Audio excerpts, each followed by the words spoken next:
Je veux vous parler d'un espoir, d'une espérance vivante. Ces paroles fortes sont celles de frère Nour, séminariste de la custodie de Terre Sainte. Elles résonnent comme des rochers dans la poussière de sa ville Karakosh, également connue sous le nom de Bagdida en Irak. C'est la ville chrétienne la plus importante de la plaine de Ninive, où aujourd'hui, après des années de guerre, de ses plus de 60 000 habitants, moins de la moitié sont revenus.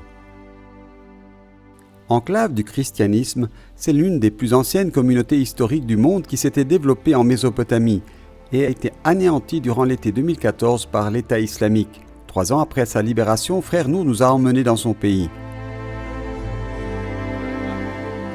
Era la notte del 6 agosto, la festa della trasfigurazione del Signore.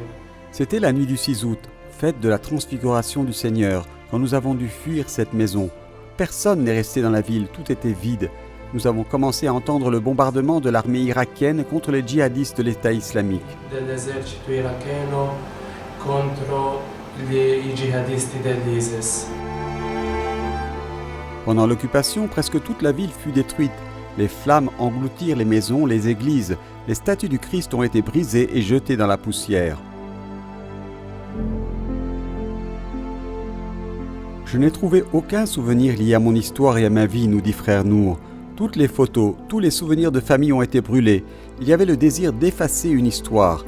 Je suis resté comme si j'étais sans identité, ajoute-t-il, sans aucun souvenir de mes 5 premières années de vie. Rien du passé pour aider à se souvenir. Questa casa, come tante altre case, sta in attesa per essere ristorata. Cette maison, comme beaucoup d'autres, attend d'être reconstruite. Tout le monde a peur, peur d'une nouvelle guerre, peur d'être persécuté, peur de devoir s'enfuir à nouveau. Alors la moitié des gens sont partis à l'étranger. Per cui metà del popolo, metà della gente sono scappati fuori intendo all'estero. Revenir vivre après l'ISIS, après l'horreur, après avoir vu sa famille et ses enfants s'enfuir, c'est possible. Comme le prouve frère Nour, les chrétiens irakiens ont décidé courageusement de rentrer malgré la douleur et la tristesse et les blessures d'une ville détruite.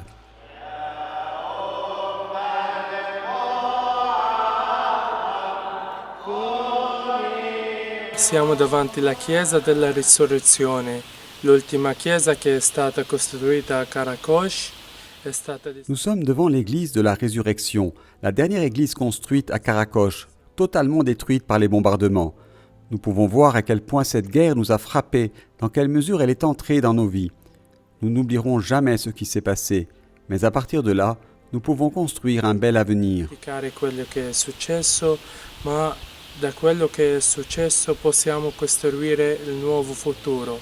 Nous avons rencontré frère Nour à son retour de vacances ici en Terre Sainte. Dans ses yeux son pays et dans le cœur les paroles de l'évangile de Matthieu. Alors, vous serez livrés à la détresse, on vous tuera, vous serez détestés de toutes les nations à cause de mon nom. Alors ce sera pour beaucoup une occasion de chute. Ils se livreront les uns les autres, se détesteront les uns les autres. Mais celui qui aura persévéré jusqu'à la fin, celui-là sera sauvé. Matthieu chapitre 24, versets 9, 10, 13. Io sono contro che i cristiani lasciano il loro paese. Io ho lasciato il mio paese per la Je suis contre le fait que les chrétiens quittent le pays. Je l'ai fait pour suivre l'appel du Seigneur, mais je suis très attaché à mon pays. Je suis lié à la terre parce que le Seigneur m'a amené là-bas. Je suis né là-bas. Recherchez toujours l'espoir dans le travail, dans une nouvelle vie, dans un nouveau départ, dans la reconstruction. C'est votre mission de rester ici. Votre mission est de témoigner que, malgré la persécution, nous sommes restés pour le Christ notre Seigneur. Questa testimonianza che voi, oltre che siate stati perseguitati, voi rimarrete qui per Cristo nostro Signore.